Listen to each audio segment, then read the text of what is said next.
Menghadapi kegagalan di usia 30-an tuh rasanya kayak kena plot twist di film yang nggak kita harapkan. Lo udah jalan sejauh ini, usaha mati-matian, tapi tiba-tiba lo jatuh di lubang yang nggak lo lihat. Rasanya itu kayak campur aduk. Ada kecewa, marah, frustasi, bahkan bisa bikin lo mikir, gue ini salah jalan ya. Tapi kalau dipikir-pikir lagi, siapa sih yang nggak pernah gagal? Bahkan orang paling sukses pun pasti pernah gagal kan? Di usia 30-an, kegagalan tuh rasanya lebih berat karena taruhannya makin besar. Ya lo udah bukan anak muda yang bisa santai bilang, ya udah kita coba lagi tahun depan. Karena saat ini mungkin lo punya cicilan, ada tanggung jawab, ada keluarga yang bergantung sama lo. Jadi setiap langkah lo itu rasanya lebih serius. Jadi pas lo jatuh, sakitnya lebih terasa. Tapi di titik ini justru lo punya bekal lebih banyak buat bangkit dibanding lo masih muda atau mungkin masih usia 20-an. Dan kadang kegagalan tuh bukan soal kurang usaha, tapi memang belum waktunya. Lo mungkin udah kerja keras, berdoa, ngorbanin waktu dan tenaga, tapi hasilnya nggak sesuai harapan. Dan itu bukan berarti lo nggak layak sukses, cuma mungkin jalannya beda dari yang lo pikir.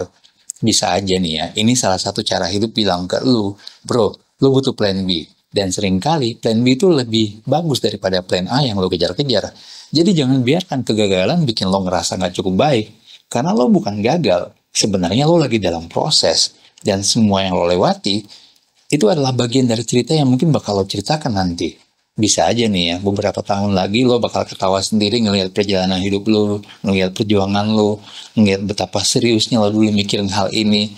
Percaya deh, yang sekarang kayak kiamat kecil buat lo, itu mungkin nanti cuma jadi satu bab kecil dalam buku kehidupan lo. Gagal di usia 30-an juga bisa jadi alarm buat refleksi hidup kita. Apa kalau udah beneran di jalur yang sesuai sama tujuan hidup lo, atau lu cuma ngikutin ekspektasi orang lain tanpa sadar. Kadang nih ya, kegagalan itu datang bukan buat bikin lo berhenti, tapi buat ngasih tahu kalau ada arah lain yang mungkin lebih pas buat lo. Jadi daripada nyalahin diri sendiri, coba deh tanyakan sama diri sendiri, apa yang bisa gue pelajari dari hal ini? Apa yang bisa gue pelajari dari kegagalan atau mungkin kesalahan yang pernah gue lakukan? Mungkin lo lagi ngerasa tertinggal karena ngelihat teman-teman yang lain udah pada sukses. Tapi kalau misalnya lo bisa lebih lihat lebih dalam lagi, siapa tahu mereka juga punya struggle yang gak mereka tunjukkan. Karena kalau lo cuma melihat mereka dari sosial media, lo cuma bisa melihat highlight kehidupan mereka. Lo nggak lihat bagaimana battle hidupnya mereka, perjuangan hidupnya mereka, bagaimana struggle-nya mereka. Jadi jangan bandingin hidup lo sama standar orang lain. Lo punya timeline-nya sendiri. Sukses nggak ada deadline-nya. Selama lo masih berusaha, peluangnya pasti selalu masih ada. Dan satu hal yang selalu sering bikin kegagalan makin berat adalah overthinking. Lo mungkin mulai mikir yang aneh-aneh, ngebayangin skenario terburuk, bahkan nyalahin diri sendiri itu terlalu keras. Padahal, kenyataannya seringkali nggak seburuk yang lo pikirin kok. Coba deh ambil nafas, tenangin diri, terus pikirin solusinya satu persatu. Daripada lo stuck di masa lalu, mending lo fokus ke apa yang bisa lo lakukan sekarang. Ada masanya juga lo bakal ngerasa capek dan pengen nyerah. Dan itu wajar, itu manusiawi banget. Tapi ingat deh, lo udah sejauh ini, masa lo berhenti di sini? Coba deh ambil jeda kalau perlu, tapi jangan tinggalin mimpi lo cuma gara-gara satu atau dua kegagalan. Kalau lo berhenti sekarang, lo nggak akan tahu seberapa dekat lo sebenarnya sama sukses yang lo kejar. Mungkin lo berpikir, udah usia segini, harusnya gue udah sukses. Tapi sukses itu bukan soal usia, itu soal perjalanan. Ada yang sukses di usia 25, ada juga mungkin yang baru menemukan jalannya di usia 40-an. Selama lo masih mau belajar dan berkembang, gak ada kata terlambat. Hidup ini bukan lomba lari kok, ini maraton. Dan siapa saja bisa sampai ke garis finish dengan kecepatannya masing-masing. Kalau kegagalan bikin lo takut buat mencoba lagi, coba deh ingat alasan lo kenapa mulai. Dulu mungkin lo punya mimpi dan semangat buat kejar sesuatu kan. Jadi jangan biarkan satu atau dua kegagalan bikin lo lupa sama semua hal yang udah lo perjuangin. Lo boleh istirahat, tapi jangan berhenti. Karena satu-satunya cara buat gagal beneran nih, yaitu kalau misalnya lo nggak mau bangkit lagi, lo nggak mau mencoba lagi, lo menyerah sama kehidupan diri lo sendiri. Dan akhirnya, ya impian lo makin jauh. Dunia juga nggak akan berhenti kok kalau karena lo gagal.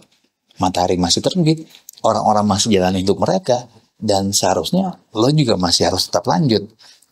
Kegagalan tuh bisa dikatakan hampir mirip dengan luka. Awalnya sakit, tapi lama-lama juga bakal sembuh kan. Dan setelah sembuh, lo bakal lebih kuat dari sebelumnya. Dan anggap aja ini bagian dari latihan buat jadi versi terbaik diri lo. Kadang, kegagalan justru bikin lo menemukan jalan yang lebih sesuai sama diri lo. Bisa aja apa yang lo anggap kegagalan sekarang ternyata menjadi penyelamat buat masa depan lo. Misalnya, lo gagal di satu bisnis, tapi dari situ lo belajar sesuatu yang akhirnya bisa bikin bisnis lo berikutnya jadi lebih sukses. Dan hidup ini selalu punya cara buat ngasih kejutan. Lo cuma perlu cukup sabar buat ngelihat akhirnya kok. Jadi jangan dengerin suara negatif, baik dari dalam diri lo atau mungkin dari orang lain. Orang boleh ngomong apapun tentang lo, apapun yang lo lakukan, tapi yang paling tahu perjuangan lo itu adalah lo sendiri. Fokus ke pertumbuhan diri lo sendiri, bukan ke omongan orang. Kalau semua orang sukses nyerah di kegagalan pertama mereka, nggak bakal ada cerita inspiratif di dunia ini. Jadi mungkin kegagalan lo sekarang itu adalah awal cerita sukses yang mungkin bakal lo ceritakan nanti, atau mungkin menjadi kisah inspiratif untuk orang lain. Kegagalan juga seringkali bikin lo sadar siapa teman dan support system yang sebenarnya. Ada orang yang tetap ada di sisi lo, ada juga yang menjauh, ya kan? Dan ini saat tepat buat melihat mana lingkungan yang benar-benar mendukung lo.